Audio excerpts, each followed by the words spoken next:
Hello friends, कैसे हो आप सभी लोग। मैं हूं आपका अपना दोस्त यूनुस और इस चैनल में आप सभी का तहे दिल से स्वागत है।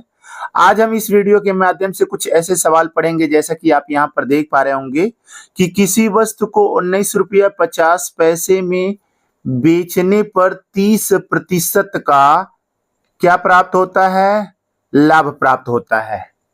30% का लाभ प्राप्त होता है।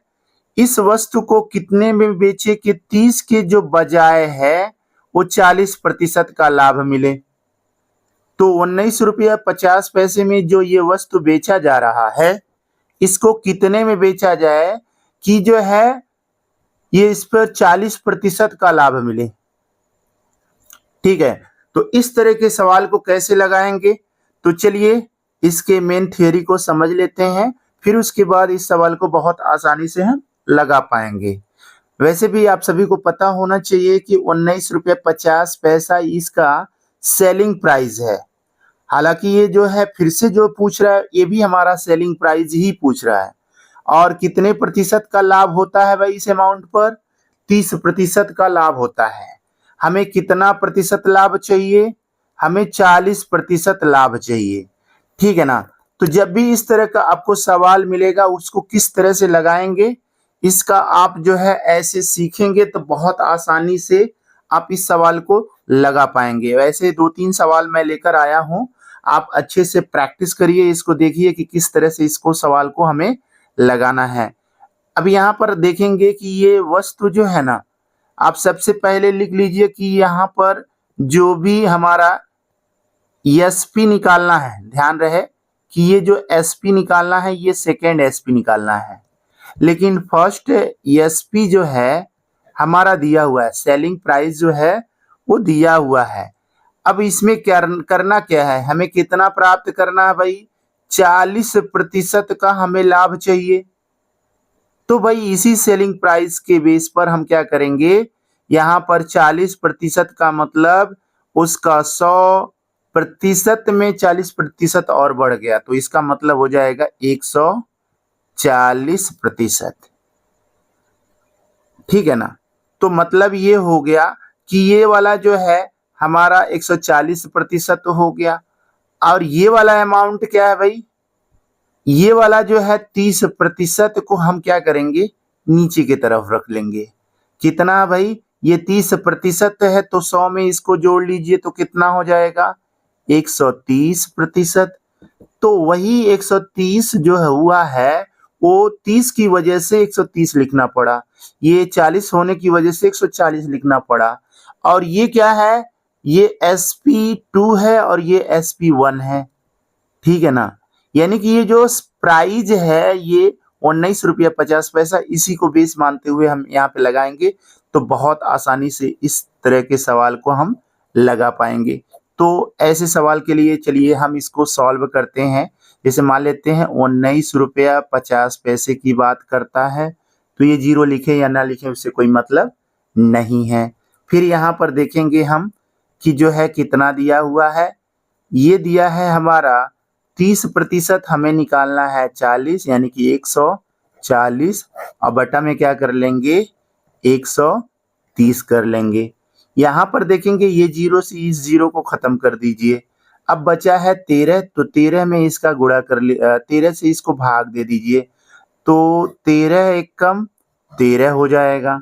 यहाँ पे बचेगा कितना भाई? तो 19 में से 13 निकल गया तो 6 बच गया, तो ये आपका हो गया 65। तो ये 65 का मतलब ये पॉइंट अब लग रहा है, तो पॉइंट आप यहाँ पर रख कर अब क्या करिए, इसका मल्टीप्लाई कर लीजिए। तो 13 पचे 65, तो कितना हो जाएगा? 5 हो जाएगा। ठीक है ना। तो यहाँ पर बचा है 1.5 और यहाँ पर बचा है 14।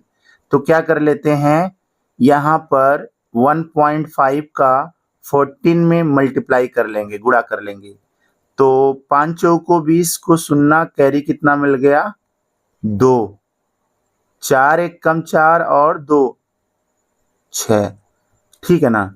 अब यहाँ पे क्या हो जाएगा, 5 एक कम 5, 1 एक अन्नम 1।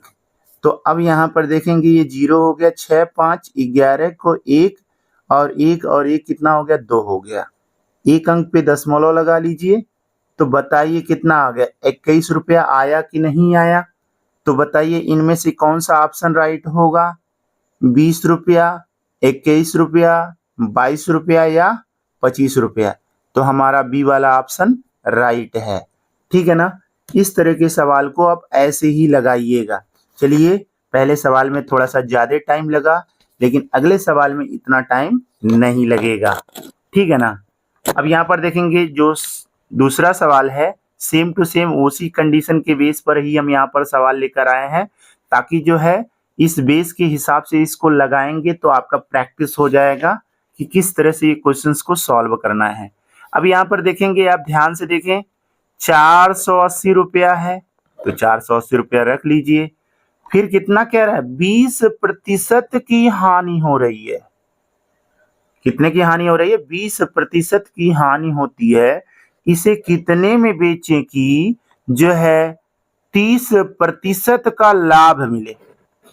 पहले तो इसको हानि मिल रहा है इतने में बेचने पर, अब इसको कितना और एक्स्ट्रा बेचा जाए कि उस पे 30% का लाभ मिले। तो बस हमें 30% लाभ चाहिए, तो भाई 130 कर लीजिए। और कितने की हानि हो रही थी ये 480 पर, तो 20% की हानि हो रही थी। उसी को 20 का मतलब हो गया, जिस प्रकार से 30 को 130 कर रहे हैं, ये हानि है, तो हानि को क्या करेंगे, 100 में से घटा लेंगे। जिस तरह से इसको 100 में जोड़कर 130 कर रहे हैं, उसी तरह से 100 में से 20 घटा लेंगे तो कितना हो जाएगा, 80 हो जाएगा। फिर यहाँ पर देखेंगे कि ये 0 से 0 कैंसिल हो जा रहा है।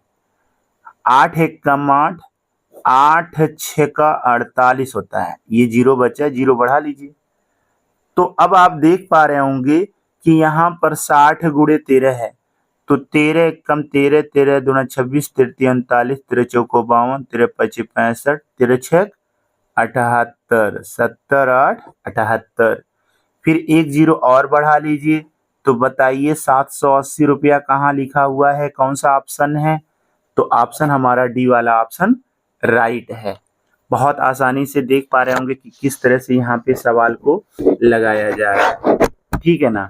नेक्स्ट सवाल देखेंगे, यहाँ पर आपका तीसरा सवाल देखेंगे, सेम टू सेम उसी बेस पर ही है। किसी दुकानदार को 16 रुपया प्रति किग्रा की दर से चीनी बेचने पर 20% की हानि होती है। मतलब जो चीनी बेचता है 16 रुपया किग्रा के हिसाब से, अगर इस रेट से ये बेचता है तो उसको हानि कितने की होती है, 20% की हानि होती है। लेकिन भाई अब उसको हानि नहीं चाहिए, उसे लाभ चाहिए। कितने का लाभ चाहिए, 10% का लाभ चाहिए। तो कोई बात नहीं है भाई, आपको लाभ मिलेगा। आप ऐसे कर लीजिए, 16 गुणे कितने का लाभ चाहिए भाई, 10% का। तो कितना कर लेंगे, 110 कर लीजिए आप तुरंत। यहाँ पर देखेंगे कितने की हानि हो रही थी, 16 रुपए पर 20% की हानि हो रही थी। तो जिस प्रकार से इस सवाल में 80 किए हैं, उसी तरह से इसमें भी 80 कर लीजिए। ठीक है ना। अब यहाँ पर आप देखेंगे ये 0 से 0 कैंसिल हो गया। 8 एक कम 8, 8 दूना 16, तो 11 दूना 22, कितना हो गया, 22 रुपया प्रति किग्रा की दर से अगर ये चीनी को बेचेगा, तो 16 रुपया पे जो उसे 20% की हानि हो रही थी, अब 22 रुपया बेचने पर अब उसे कितने प्रतिशत का लाभ मिलेगा, 10% का लाभ मिलेगा। तो इस तरह के क्वेश्चंस आपके एग्जाम में पूछे गए हैं, तो इस पे आप अच्छे से प्रैक्टिस करिए। बहुत आसानी से आप इस तरह के सवाल को लगा पाएंगे। तो हमारा ऑप्शन सी वाला राइट है। अब यहाँ पर देखेंगे नेक्स्ट क्वेश्चन हमारा जो है, थोड़ा सा ये जो है लिखने में गड़बड़ी हो गई थी, तो इसलिए हम पेन से ही यहाँ पर लिख दिए ऑप्शन को। ये 3000 है, ये 300 है, ये 2200 है, ये 2500 कह रहा है किसी वस्तु को 2000 में बेचने पर 20% की हानि होती है। 2000 रुपये में अगर वो बेचता है तो 20% की हानि होती है। उसे कितने में बेचे कि 20% का क्या मिले, लाभ मिले। तो बस सेम टू सेम वही फंडा अप्लाई करना है कि 2000 रुपया है तो 2000 आप ऐसे लिख लीजिए। कितने का हमें लाभ चाहिए, 20% का लाभ चाहिए, तो 120 कर लीजिए। 20% का हानि हो रहा था, उसे आप 80 कर लीजिए। अब यहाँ पे काट दीजिए, 2 1 का 0 से 0 कैंसिल हो गया, 4 तियाएं 12, 4 दूना 8। अब इसको देखिए 2 से ही काट दीजिए, 2 1 कम 2, 1 0 2 0 3 0, 3 0 का मतलब 1000 हो गया। अब 1000 का 3 में गुणा होगा तो कितना हो जाएगा, 3 1 कम 3, तो 3000 रुपया हो गया। कितना हजार हो गया, 3000 रुपया। यानी कि अगर इस वस्तु को 2000 में बेचता है तो 20% की हानि होती है, और वहीं अगर ये जो है 3000 रुपये में बेचे तो इसको कितने का लाभ मिलेगा, 20% का लाभ मिलेगा। मतलब जो 20% की हानि हो रही थी, अब वही 20% का लाभ मिलने लगेगा जब वो उस वस्तु को कितने में बेचेगा, 3000 में। तो कौन सा ऑप्शन राइट है, ए बी सी डी में से आपका ए वाला ऑप्शन राइट है, क्योंकि यहाँ पर लिखा गया 3000 रुपया। आप लोगों को ये वीडियो कैसा लगा कमेंट बॉक्स में कमेंट करके जरूर बताइएगा। Thank you so much, bye bye.